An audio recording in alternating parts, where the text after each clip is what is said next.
არხის საინფორმაციო სამსახური პირდაპირ ეთერში ბრუნდება ახალ ამბებს 3 საათზე ნინო ვარდოსანიძე გაგაცნობთ. საზოგადოებრივი მაუწყებლის უკვე ყოფილი გენერალური დირექტორი საქართველოში დაბრუნდა და 1 საათში საგანგებო პრესკონფერენციას გამართავს. მანამდე კი მაუწყებელში მიღებული გადაწყვეტილების გადახედვას ტელევიზიის თანამშრომელთა ნაწილი ითხოვს.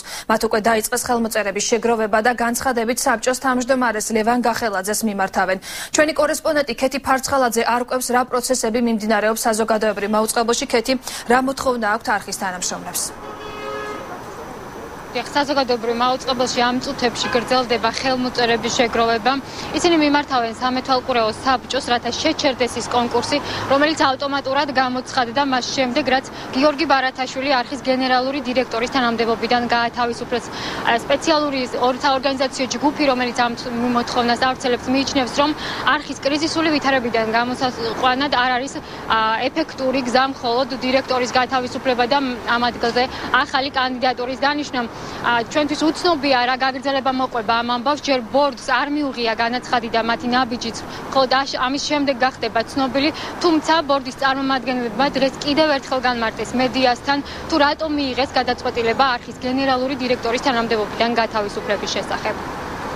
განცხადება გაკეთდა, ამას აწერს კოლექტივი, ტელევიზიის თანამშრომლები და საინტერესო ჯგუფი, რა თქმა უნდა, რომ შეჩერდეს ვაკანსია გამოცხადებული გენერალური დირექტორის არჩევნებზე, რათა მოხდეს აი ამ პროცესის უფრო პროფესიონალურად და სამართლიანად მართვა.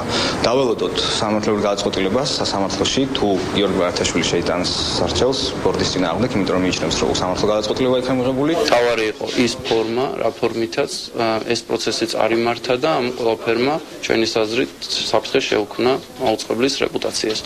ეს იყო ჩემთვის ძალიან მნიშვნელოვანი არგუმენტი. საზოგადოებრივი მაუწყებელი, რა თქმა უნდა, არანაირად არ ზღუდავს კრიტიკულ აზრს. პირიქით, მან ადგილი სივრცე უნდა შეუქმნას ასეთი აზრის არსებობას, ასე რომ ამაშიც რაღაც განსაკუთრებულს ვხედავ.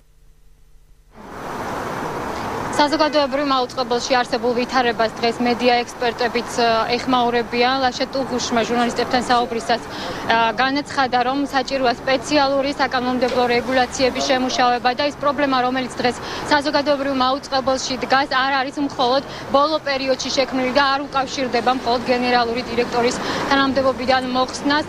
ამიტომ საჭიროა სპეციალური საბჭოს შექმნა და მთელი საზოგადოებრივი მაუწყებლის განვლილი პერიოდის უფრო გაცილებით დიდი პერიოდის შესწავლა იმისთვის, რათა პრობლემა რეალურად მოგვარდეს. დღეს საზოგადოებრივ მაუწყებელში მიმდინარე პროცესებს ასევე ამერიკის ელჩი საქართველოში რიჩარდ ნორლანდიც გამოეხმაურა. პრინციპული პოზიცია ამერიკის შეერთებული შტატების, რომ აშშ მხარს უჭერს პრესისა და მედიის თავისუფლებას. რაც შეეხება კონკრეტულ შემთხვევას, ჩვენ ინფორმაციას ვიღებთ. ამ ფაქტთან დაკავშირებით ამჟამად კომენტარს არ გავაკეთებთ. საქართველოს მოსახლეობის გადასაწყვეტია მიმდინარე მოვლენები, ჩვენ ვაკვირდებით პროცესს. ბორდი იღებს გაუგებარ გადაწყვეტილებებს და საერთოდ ძალიან არაჯანსაღი ვითარებაა ჩემი აზრით. ნაწილი ჟურნალისტების აპროტესტებს ვითარებას. ფაქტია, რომ ბორდს არ აქვს უნარი მართოს სიტუაცია. ამ ვითარებაში ერთადერთი გამოსავალი არის მივიღოთ ახალი კანონი. საზოგადოებრივ მაუწყებელში დღეს შექმნილი ვითარება დაიწყო განსაკუთრებით მწვავედ გასულ კვირაში, მაშინ, როდესაც ხათუნა ბერძენიშვილმა არხის საინფორმაციო სამსახურის უკვე ყოფილმა ხელმძღვანელმა განცხადება გააკეთა თანამდებობიდან წასვლის შესახებ და ამის მიზეზად დაასახელა არხის გენერალური დირექტორის მხრიდან სარედაქციო პოლიტიკაში ჩარევა. ბერძენიშვილმა ამის შემდეგ საბჭოს მიმართა, რათა დაინტერესებულიყო გიორგი ბარათაშვილის კომპეტენციით და ამას მოყვა შედეგად ის, რომ ბორდმა გიორგი ბარათაშვილის უფლებამოსილება შეუჩერდა. ჩვენ ბარათაშვილის კომენტარს შემდეგ გამოშვებაში შემოგთავაზებთ. ზუსტად 4 საათზე მას დაგეგმილი აქვს სპეციალური პრესკონფერენცია, სადაც თავის პოზიციას გაგვაცნობს მიმდინარე მოვლენებთან დაკავშირებით. დიდი მადლობა, ეს იყო ქეთი ფარცხალაძე. საზოგადოებრივი მაუწყებლის გენერალური დირექტორის თანამდებობიდან გიორგი ბარათაშვილის გათავისუფლების თაობაზე სამეურვეო საბჭოს გადაწყვეტილება კითხვებს ბადებს. ამის შესახებ ახალგაზრდა იურისტთა ასოციაციის განცხადებაშია ნათქვამი.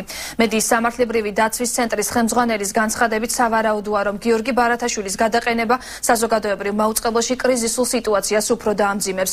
მაუწყებლობის შესახებ საქართველოს კანონის 32 მუხლის თანახმად გენერალურ დირექტორს სამეურვეო საბჭო ნიშნავს თანამდებობაზე და აფორმებს მასთან შრომის კონტრაქტს.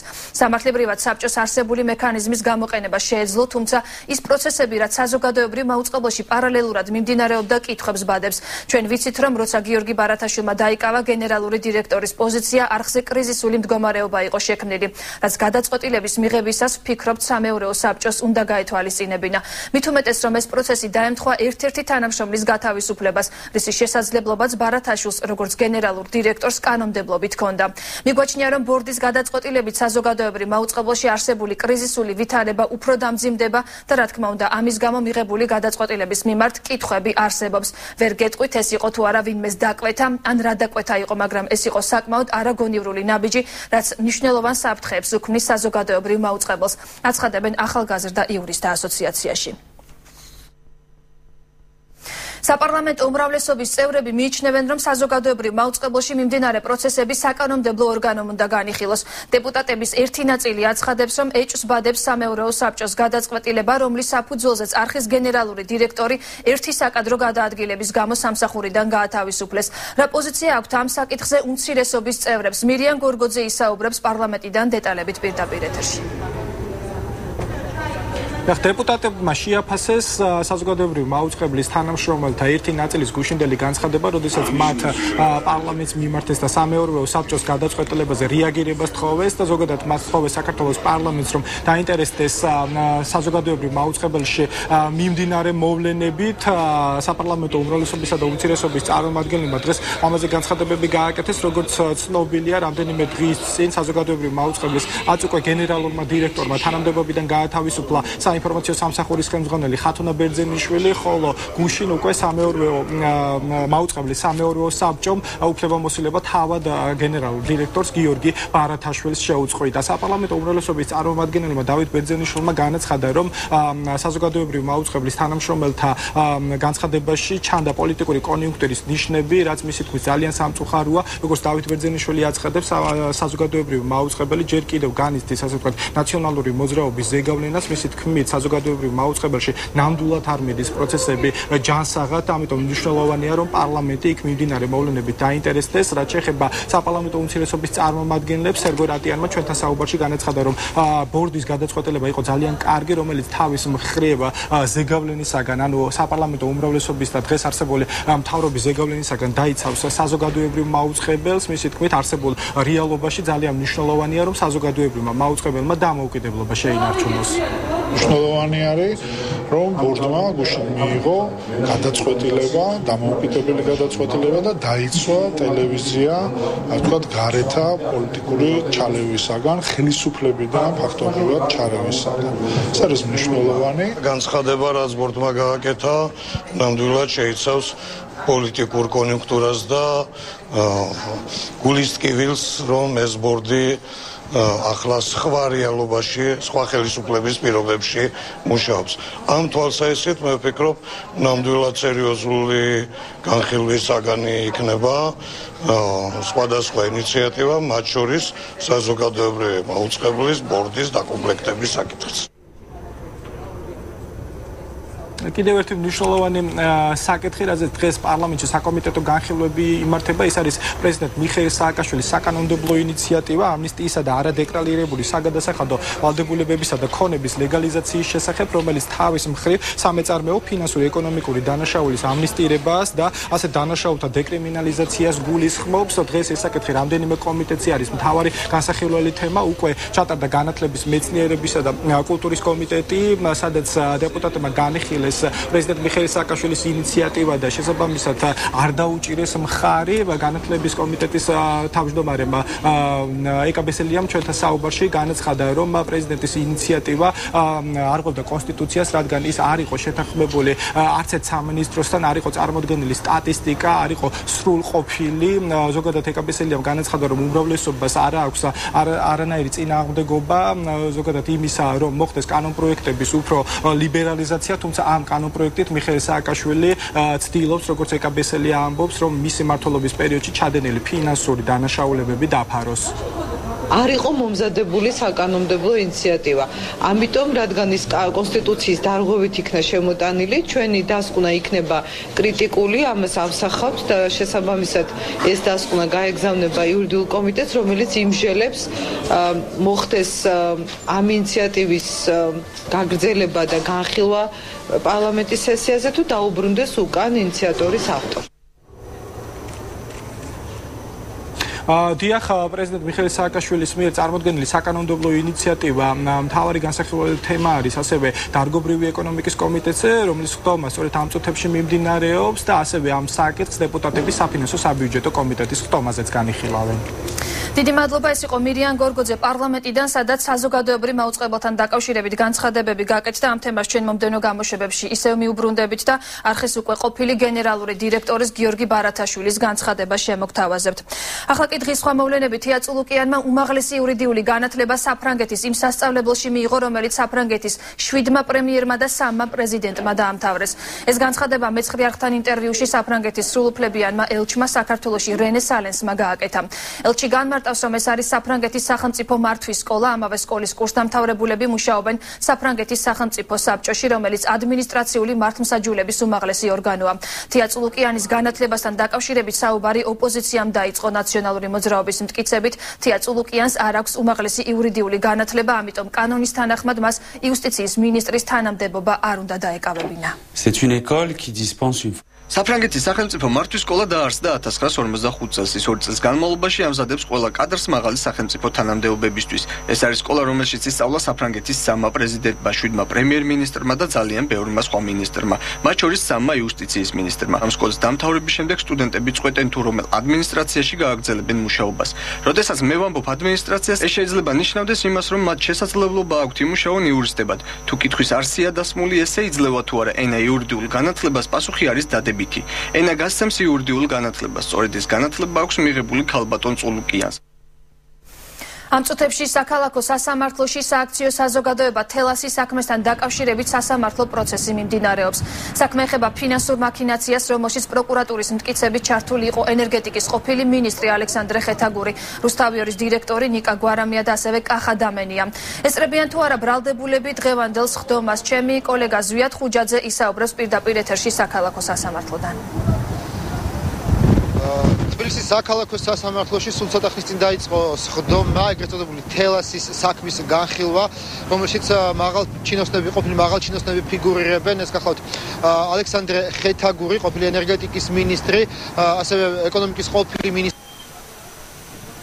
კახა დამენია და რუსთავიორის ამჟამინდელი დირექტორი ნიკა გვარამია. სამთავე მათგანი სასამართლოს სხდომაზე უკვე გამოცხადდნენ.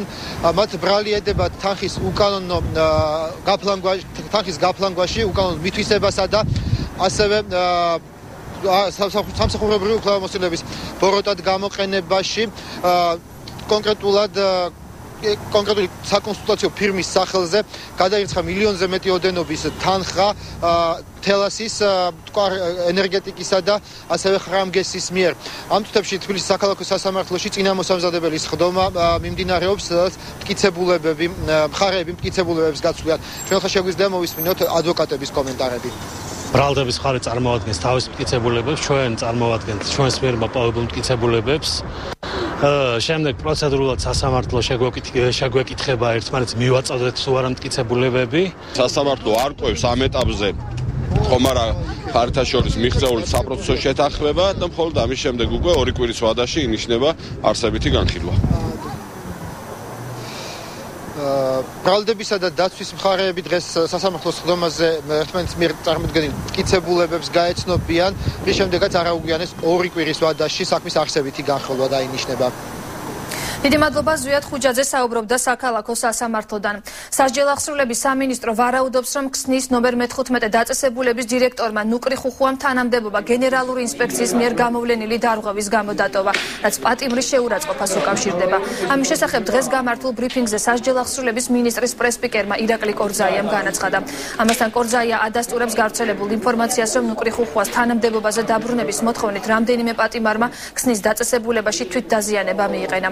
მისი თქმით, პატიმრებს ჩაუტარდათ სამედიცინო დახმარება და ამ დროისთვის მათი ჯანმრთელობის მდგომარეობა ნორმალურია. მისივე განცხადებით აღნიშნულ საქმესთან დაკავშირების თანამდებობიდან გაათავისუფლეს ნომერ 6 სასჯელ აღსრულების დაწესებულების დირექტორის მოადგილე ირაკლი ჭანტურია. მინისტრის პრესპიკერის განცხადებით სასჯელ აღსრულების სამინისტროს გენერალურმა ინსპექციამ დაასრულა სამსახურებრივი შემოწმება მშავდებულ ვალტერ ჭკადუას განცხადებასთან დაკავშირებით, რომელშიც ის სასჯელ აღსრულების დეპარტამენტის მე-15 დაწესებულების თანამშრომლებს ფიზიკურ და სიტყვიერ შეურაცხყოფაში ადანაშაულებდა. სასჯელ აღსრულების დეპარტამენტის ნომერ 6 დაწესებულების დირექტორის მოადგილის ირაკლი ჭანტურიას მიმართ გამოყენებული იქნა დისციპლინარული პასუხისმგებლობის ზომა სისტემის ორგანოდან დათხოვნამდე. მე ვიცი, თქვენ გაინტერესებთ ნომერ მე-15 დაწესებულების ყოფილი დირექტორის ბედი ბატონ არსენ ხუხუამ დატოვა თანამდებობა საკუთარი განცხადების საფუძველზე. დაზიანებები მიიყენა რამდენიმე ადამიანმა მიიყენა, თუ არ ვცდები 4-მა, 4-ვეს აღმოუჩინეთ სამედიცინო დახმარება და ისინი გადაყვანილი იქნებიან სხვა საპატიმროში. მათი სურვილის საფუძველზე. დაგველოდეთ დღის სხვა მოვლენებით, რეკლამის შემდეგ დავბრუნდებით. აღარ ღირს იმაზე ფიქრი, თუ როგორ წყალში გარეცხოთ, ცივში თუ ცხელში. Samsung-ის სარეცხი მანქანა ტექნოლოგიით Eco Bubble ცივ წყალშიც ისევე ეფექტურად რეცხავს, როგორც ცხელში. ტექნოლოგია Eco Bubble Samsung-ისგან. ეს გაცილებით მეტია, ვიდრე სარეცხი მანქანა. ეს რევოლუციაა. ყველა სახის ფულადი გზავნილი მხოლოდ Liberty Bank-ში. Samsung-ის გონიერი მაცივარის სენსორული ეკრანით საშუალებას გვაძლევს მართოთ მასივრის ფუნქციები. დაუტოვოთ შეტყობინება ოჯახის წევრებს და გავეცნოთ სხვა მრავალ ინოვაციას მხოლოდ Samsung-ისგან. Samsung-ის ახალი მაცივარის სენსორული ეკრანით. ცოტაოდენი სიგრილე თქვენი თბილი სახლისთვის. ეროვნული ბიბლიოთეკიდან 10 მილიონი წიგნის დაკარგვასთან დაკავშირებით შინაგან საქმეთა სამინისტრომ გამოძიება დაიწყო. ამის შესახებ განცხადება უფლებადამცველთა გაერთიანების ხელმძღვანელმა ნიკოლოზ მჟავანაძემ და ეროვნული ბიბლიოთეკის ყოფილმა თანამშრომლებმაც გააკეთეს. მათი თქმით, 1977 წლის საბჭოთა ენციკლოპედიის მეორე ტომის მიხედვით ფონდში 11 მილიონზე მეტი წიგნი ინახებოდა. 1991 წლის ცნობარით კი 13 მილიონზე მეტი წიგნი. 2009 წლის მონაცემებით მათი რიცხვი 4 მილიონს არ აღემატება. მჟავანაძის განცხადებით, ამიტომ გაურკვეველია 2006 წელს წიგნის პალატიდან ეროვნულ ბიბლიოთეკაში გადმოტანილი წიგნების რაოდენობაც და ინვენტარიზაციის ჩატარება აუცილებელია. ბიბლიოთეკის ყოფილი თანამშრომლები ბიბლიოთეკის საცავში არსებული პირობების გაუმჯობესების აუცილებლობაზე საუბრობენ. წიგნების დაკარგვის ფაქტზე გამოძიებას ძველი თბილისის სამმართველოს მეშვიდე განყოფილება აწარმოებს. ფიქრობთ, რომ გამოძიება დაადგეს თუ რატომ დაიკარგა ამხელა მოცულობის ბეჭდვითი ერთეული ეროვნული ბიბლიოთეკიდან. უნდა დაისვას საკითხი თითეული ხელმძღვანელი პირთან დაკავშირებით. ანუ აქ რეალურად გვაქვს საქმე ეროვნული საგანძურის განიავებასთან და ფიქრობთ, რომ ამაზე აუცილებლად უნდა მოეთხოვოთ პასუხი იმ ხელმძღვანელ პირებს, რომლებიც აქამდე ედგნენ სათავეში ეროვნულ ბიბლიოთეკას. არსებობს შუალედური აქტი კონტროლის პალატის, სადაც დაფიქსირებულია საბიბლიოთეკო საქმეში არსებული სერიოზული ნაკლოვანებები და არა მარტო სერიოზული, კრიმინალურიც კი, რომ მაკულატურის სიაში, მაკულატურად ჩამოწერილ წიგნების სიაში უნიკალური წიგნებია, რომელიც არ ექვემდებარება პოლიტიკურ და დაძველებას. პარტია ევროპული დემოკრატების ლიდერი პაატა დავითაია საქართველო-რუსეთის ურთიერთობაზე საუბრობს. დავითაია აცხადებს, რომ ურთიერთობის ნორმალიზების სურვილს რეალურად მხოლოდ ქართული მხარე გამოთქვამს. რუსეთის მხრიდან კი აქტიური ნაბიჯები არ გადადგმულა. ამის შესახებ პაატა დავითაიამ განცხადება პრაიმ ტაიმის პრესკლუბში გააკეთა.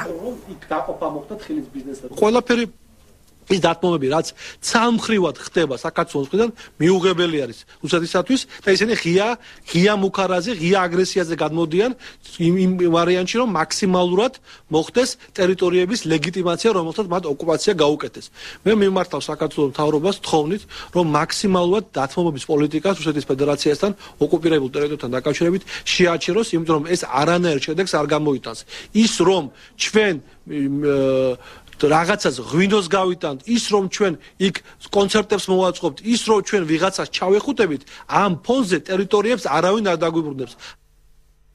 რუსეთის მხრიდან სავიზო რეჟიმის შემსუბუქებაზე საუბარი უკვე დაწყებულია. ამის შესახებ რუსეთთან ურთიერთობის საკითხებში საქართველოს პრემიერ-მინისტრის სპეციალურმა წარმომადგენელმა ზურაბ ბაბაშიძემ განაცხადა. ზურაბ ბაბაშიძე იმედოვნებს, რომ დაახლოებით ზაფხულისთვის შედეგი უკვე იქნება. მისივე თქმით, ასევე სწრაფად უნდა აღდგეს ორ ქვეყანას შორის რეგულარული საავიაციო რეისები.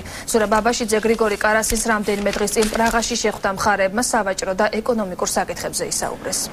მე ვფიქრობ, რომ რუსეთის მხარე განიხილავს უკვე ამ საკითხს.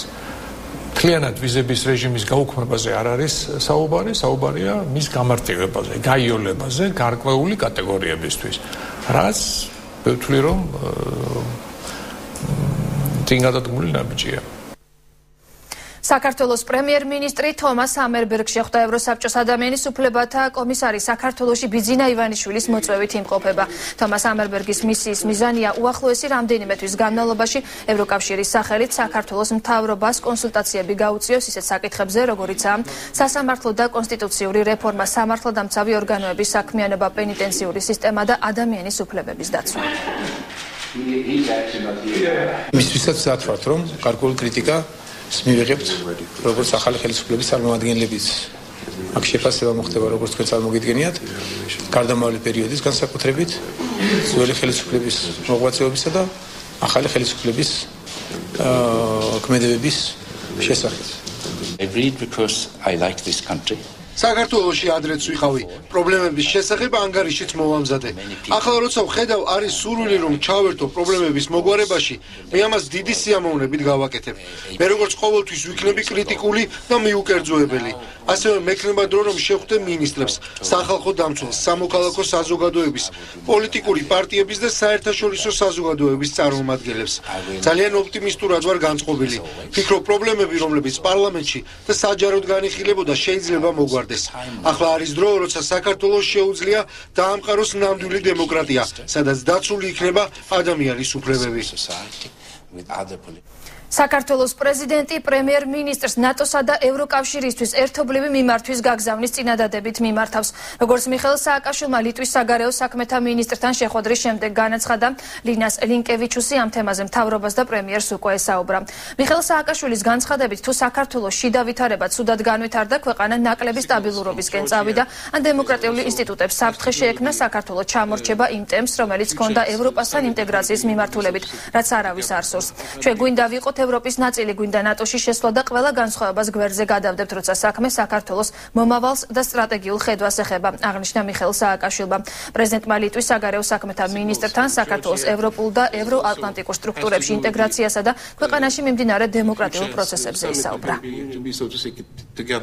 ჩვენ გვიხარია ჩვენი ძველი მეგობრის ლინასის ნახვა, ლიტვის საგარეო მინისტრის, რომელიც საქართველოს მრავალი წლის ძალიან მნიშვნელოვანი და ერთგული მეგობარია და მინდა ვთქვა, რომ რეალურად ძალიან საინტერესო საუბრები ჰქონდა მას საქართველოში მთავრობის წარმომადგენლებთან, მათ შორის პრემიერ-მინისტრთან და დღევანდელი ჩვენი საუბრის შემდეგ მე კიდევ ერთხელ დავადასტურო, რომ ეს ჩვენი ძველი შეთავაზება, რომ მე და პრემიერ-მინისტრმა ერთობლივი წერილით მიმართოთ ევროკავშირს და ნატოს, ერთობლივი გეგმა გავწეროთ, მიუხედავად ჩვენი პოლიტიკური შიდა განსხვავებებისა, რომ ჩვენ გვინდა გავაგრძელოთ ევროატლანტიკური და ევროპული ორიენტაციის კურსი. ლიტვის საგარეო საქმეთა მინისტრი გამოვიდა ინიციატივით, რომ საქართველოს პრემიერ-მინისტრმა და პრეზიდენტმა ქვეყნის საგარეო კურსთან მიმართებაში ერთობლივი განცხადება გააკეთონ.